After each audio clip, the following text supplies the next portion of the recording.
Hi, I'm Daniel Lucas, and welcome to Book 101 Review.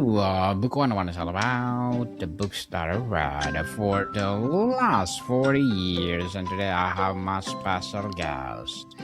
She is a fellow podcaster and the chief comeback starter and host of, Start Your Comeback. No other than Miss Toni Thrash. Welcome, Miss Tony, on Book 101 Review. And can you please introduce more about yourself that I missed?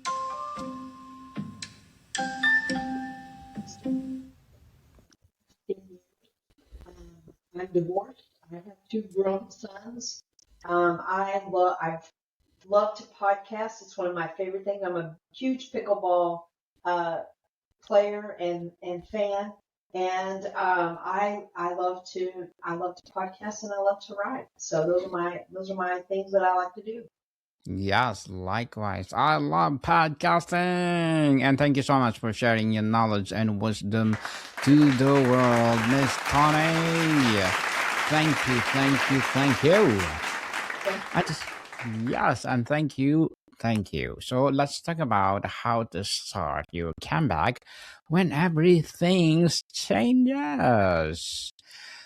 The Yeah. map, yeah. So the map versus the terrain. Your life had a map, a plan, identity, or routine. Now that the terrain has changed, what is the first moment you realize that the old map was useless? And how do you cope up with the initial disorientation? Great question.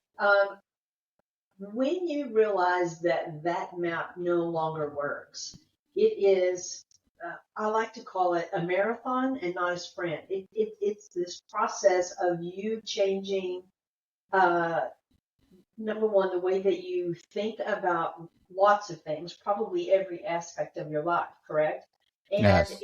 it's a process of realizing that you're no longer that person, that identity, whether you were married or you lost your job and you've been at a company for 20 years, that has changed. And so now you have to find out who you are, but you have to go back to who you were before all of that started and remember the gifts and the talents and the strengths that you had before to actually even just process through that reality. It takes a while, but it's such a period of learning and a period of growth. So that's you just start by accepting what the reality is, and a lot of times, sometimes that involves therapy. It just involves uh, reaching out to other people who've been in that same situation, maybe a support group or something, hiring a coach, any of those things to kind of help get you back on that path.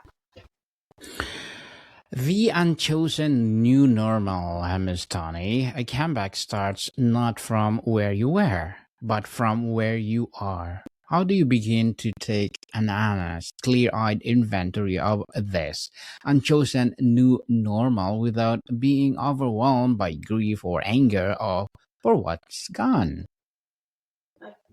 Well, I have been a sports coach. I've been a basketball coach and tennis coach for 25 years. And so a lot of what I talk about is those situations. I don't know if you've ever played basketball or not, but basketball, if you're not doing well in the game, your coach puts you on the bench. And so I relate that benching in a game to benching in life, whether you got surprised by divorce or firing or your kids have gone off to college, whatever that may be, is then you're on the bench for a period, and that allows you to see uh, the reality around you and to start to move forward, and it changes your perspective because you have to um, you have to do a little bit of work to get to where you want to go. I like to call that period really shock because whether we've asked for that transition or not, whether we've asked to be put on the bench or where someone else has put us on the bench, there's a moment of shock that we're not thinking clearly. We don't know what we're doing. We can't really make wise decisions. And so that period on the bench helps us to see who we need to bring around us to have that support and the wisdom that we're not able to see clearly yet. And so that helps change your perspective and helps you grow. And then that new identity starts to emerge and you start to remember, oh my gosh, this is who I am. This is what I've done. This is who I used to be. Because a lot of times we get caught up in that, right? And so it's a good place to be. We just don't want to stay there very long. There's nothing wrong with being on the bench. We just don't want to stay there for very long. And we don't want to let the fear or the guilt and the shame of or whatever that we're feeling override and keep us there permanently. Don't stuck, people. Move on and Yeah. let it go. Beyond the primary change, Miss Tony, there are secondary losers. The community, the daily purpose, the sense of competence. Which of these invisible losers was the hardest to name and mourn? Wow, that's a great question. I think for me personally, I think it was losing the fear, Mm. because that's just how I'm made. I have tended to live in fear or have a backup plan for a backup plan, but letting fear be the losing opponent every single day is something that I've been practicing that thought for probably the last 7 or 8 years, just getting up in the morning going, fear's not going to win today. It's going to lose because I'm not going to let it overtake me and keep me stagnant and keep me afraid of doing, what I want to do and what I feel like I'm supposed to do. And so fear's a big one. Like that's a tough one to let go. Hmm. Very well said, Miss Tony. In immediate aftermath, survival takes all your energy. What is the first small sign, however tiny, that you had a little energy to spare, not just for reacting, but for beginning to shape a response? Hmm. I think, well, I don't think, I'm sorry. I know that for most people, it's the work that they do. So, and by that I mean like going to therapy, having that someone who's not like I have a group of friends, but they're gonna pretty much tell me what I want to hear, right? That most people have that, but Mm. it's that third party that starts to help you walk through and associate what it is you're walking through and helps clear that that that fuzziness because it's very difficult. And honestly, I'm going to just be very straightforward here.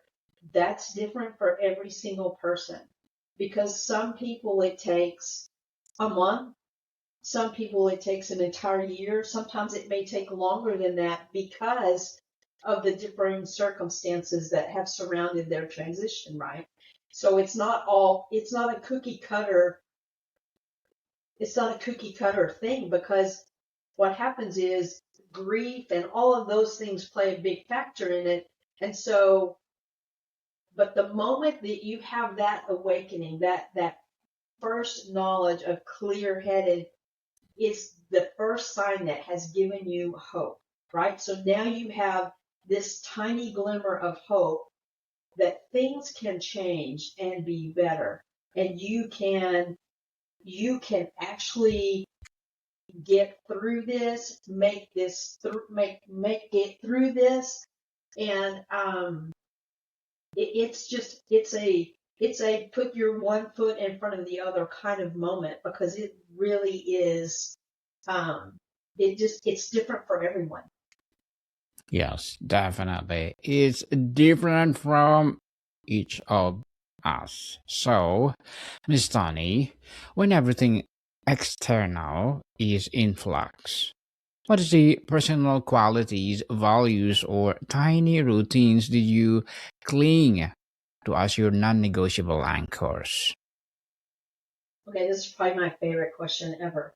Um, I love this question because what I have this thing that I tell all of my clients, right?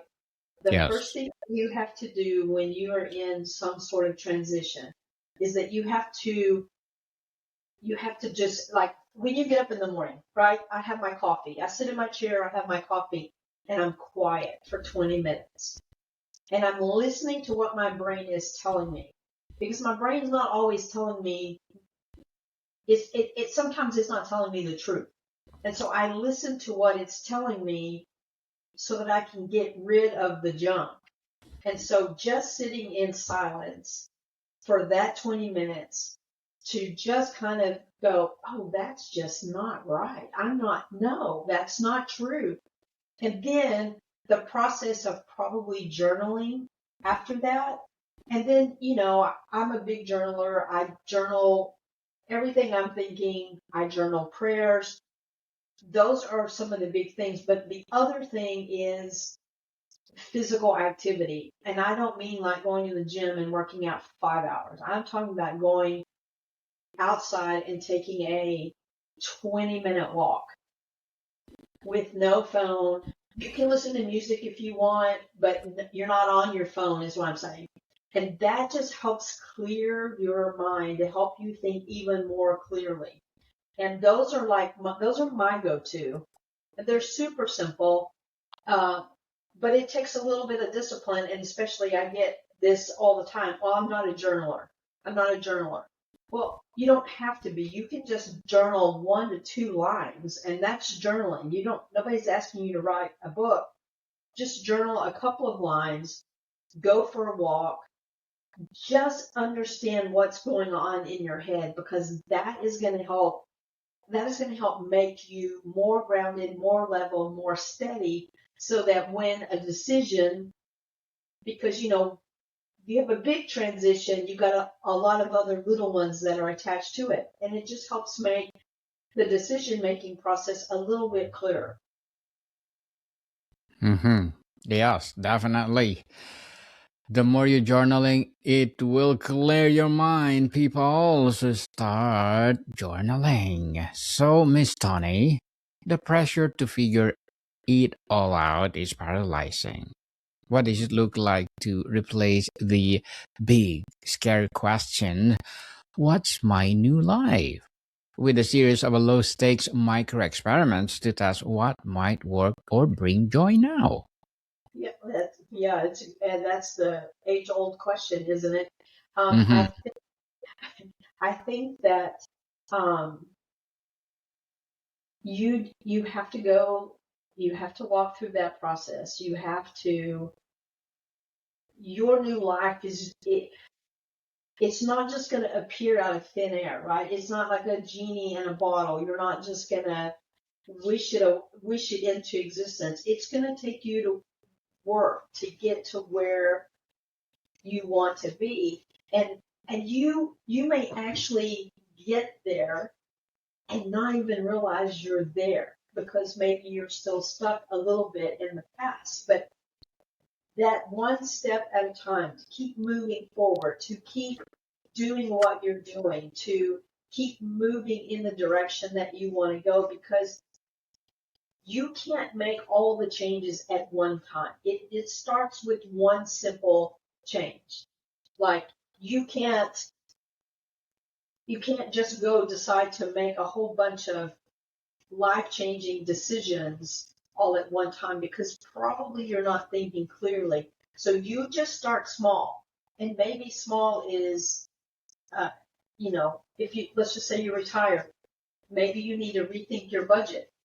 Maybe you need to join a class because you want to learn to make pottery or needlepoint, or you want to learn to play golf or whatever. It just is one small decision. And then you try that for 3 or 4 months to see, do I really enjoy this? Is this something that I can see myself doing long term? And if it's not, then we kind of go back to the drawing board and we try something else, because eventually you're going to hit what it is, those changes. And once you make the change that sticks, then the next change is a little bit easier to make and a little bit more easier to recognize. Does that make sense? Makes sense, Miss Tony. Makes sense. So let's talk about the 1 hour plan. In a deep uncertainty, planning for a year is impossible. What's the power of making a plan for just next 2 hour or the next day? How does shortening the planning horizon reduce anxiety and create actionable steps? That's a great question, because a lot of people, I see this all the time with New Year's resolutions, and I'm not a big fan of New Year's resolutions because um, big, huge goals like that, um, I get overwhelmed, and a lot of other people get overwhelmed. And so what you do is maybe, I mean, when you're going through a transition as heavy as divorce or the loss of a spouse or retirement, those transitions, right? Um, Goodness, you just have to break it down into small chunks. Like you can, I still do this to this day. I plan out my week, and I know what I'm going to do on Monday, and I know what I'm going to do all through the week. And I allow for adjustments to be made. And at the end of the week, I have one overarching goal for the week, but that overarching goal for the week is part of an overarching goal for the month, which is also an overarching part of a goal that I set for 90 days, right? I try not to do too much past 90 days. And so it's just what am I going to do today to get to this big goal? And if it's sending an email, or if it's going on a trip by yourself, or it's as a newly divorced person going to a movie and dinner by yourself, those are big goals and they're hard to do. And so breaking them down into smaller pieces that are attainable, so that you have some sense of accomplishment, and that you don't just come home and just beat yourself to death with all the negative thoughts. Well, I didn't get that finished. I'm not ever going to get this goal. No, it's simple. What can you do today that will help you reach the goal at the end of the week? What is it? And if you look at it and you take it like that, then you have this sense of accomplishment, because then that kind of is like a snowball, right? The more you do it, the easier it gets and the bigger it gets, right? So it snowballs into, and before long, your 90-day goal is reached, and you weren't stressed out about it because you broke it down into chunks. And I just think that if you focus in on those smaller pieces, you're going to be so much better than trying to be overwhelmed, trying to do a whole year goal and it's not going very well. It's just simpler for that. So, Miss Tony, as a podcast host, what are your short term and long term goals? My short-term, long-term goals. That's great. Um, Great question. Well, my new book is the only book I've written, is coming out sometime in the spring. Mm-hmm. It's editing now, so that's been a long-term goal. I'm including more guests. I hope to have more guests on. I've been pretty much a solo podcaster for the first 2 years, just a couple of guests here and there, but I'm leaning toward moving in that direction, to have more experts come in and talk about the transitions and the pieces that I love to talk about come in. Yeah, that's it. Just I've written, I have a book and a workbook to go with it, and so those are right now. That's my long term goal, is to get that taken care of, and then just to continue to grow my audience. Hmm. Well, good luck to your goals, Miss Tony, and looking forward for more success. And what will be your piece of advice for those people out there who want to be a podcast host like us? Don't be afraid, because I was in your shoes once, and I had a friend said, you have a lot you need to share, so let's do this. And there's lots of people out there who can help you walk that path to being a podcast host or writing a book or whatever it is your dream is. There's lots of people out there. So don't put it on the shelf. Keep it in front of you, and then just take that small step every day to get to where you want to be. Wow, baby steps, people, baby steps, and thank you for that empowering advice, Miss Tony. And so, can you please recommend a book or books that influence your journey? Yes. My probably the biggest book that I read during my transition, and that is a book by Max Lucado, who's a Christian author, and the title of the book is "You'll Get Through This," and it just offers so much encouragement and so much practical steps that you'll find it very encouraging, and it will give you a sense, it will give you hope to know that number one, you're not alone and that you can get through this. Indeed, thank you for that recommended book, Miss Tony. So, the comeback mindset versus the final destination. A comeback suggests a return, but you're likely becoming someone new. How do you frame these as a building next chapter rather than just recovering the old done? What is exciting difference? Oh, great question. Um,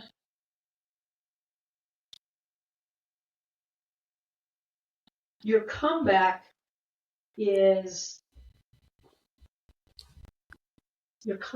from a place of major loss or transition or grief of some kind that you didn't think you could ever live outside of that.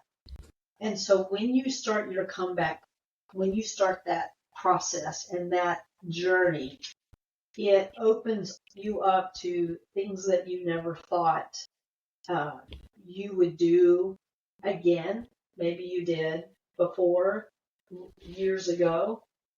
But what I have found personally, and with all of my clients, is that when you start that comeback journey, you're not looking to forget the past, because it's part of who you are and part of why you are where you are. But it's this new journey uh, to something greater than yourself, and we're not going back to who we were, and that's there's so much mental and emotional tied to that would be like a whole other podcast that we would have to talk about, just the emotional and the and that. But you're still who you are. That doesn't change. I'm still Tony. You're still Daniel. You're still whoever you are. But it's the fact that you have changed. You've changed your, what's the word? You've changed your perspective. You've changed your goals. You've changed your identity, because that identity that you had is no longer there. Does that make sense? Makes sense. The whole new you. The Hmm. whole new you. Yes, the only you. If you had to give someone three essential tools for starting their own comeback, one practical, one mindset, one relational, what would they be? Okay. The first one would be go to counseling, period. Like that is like that non-negotiable. You go to counseling. Relational. Find, uh, find a friend, a small group of women, men, uh, business. I don't know. I have a small group of women. We've been meeting together for, gosh, I mean, forever. There's 6 of us, and they know everything. Like, they know the ins and outs of my divorce. They know the ins and outs of my children. And so relationally, you have to learn to trust someone with what the world doesn't need to know. And then the last thing I would say is not everyone that you know needs to know the details of your story, right? So you create an elevator speech of 2 to 3 sentences that is just a general overview so that you don't have to go through the details every time someone says, hey, how are you doing? So those 3 things: go to therapy, 100% certain. Like, that is number 1. Find someone that you can trust to talk to, and have them be able to listen. And maybe it's more than one, maybe it is just one. And then the third one, just develop that elevator speech so that you're not putting yourself in a position to have to relive it over and over and over again. You just, it's small and sweet and short, and it covers what you need for what they are asking. Miss Toni, before we wrap up our discussion for today, I'm inviting you to please do listen to my other podcast, people, because my abstract essay is already in 6th season, abstract poetry in 3rd season, and of course my book 101 review in 6th season as well, comedy 101 in 3rd season, and my food 101 in 6th season as well, geography 101, love letters, movie 101 review, music 101, our 5th season, science 101, sex 101 in its 4th season, trivia 101, law 101, mental health 101, motivation 101, entrepreneurship 101, and of course Bible verses 101 are my baby podcasts. So please listen to them wherever you listen your podcast. So Miss Toni, looking back to the moment everything changed, what is the one sentence of reassurance or guidance you wish you could have heard then, knowing that you know about the path of the comeback? That I can do this. Like, I can make this, I can get through this and be okay. Be more than okay. I wish you could, see ahead enough to know that. You don't think you're going to be okay. I wish I had known it, and I wish I could have believed it. Miss Toni Thrash, thank you so much for sharing your knowledge and wisdom to the world. We salute your bravery for facing your you. So, can you please invite the listeners to support your podcast, your advocacy, or whatever projects that you're doing Sure. right now? Yes, absolutely. You can find me on Instagram at Toni Thrash. You can find me on my website at ToniThrash.com. The podcast, Start Your Comeback wherever you listen to podcasts. And finally, my book will be out. I don't have a release date yet, but I'm hoping it's April, and you'll be able to find that on Amazon. Yes.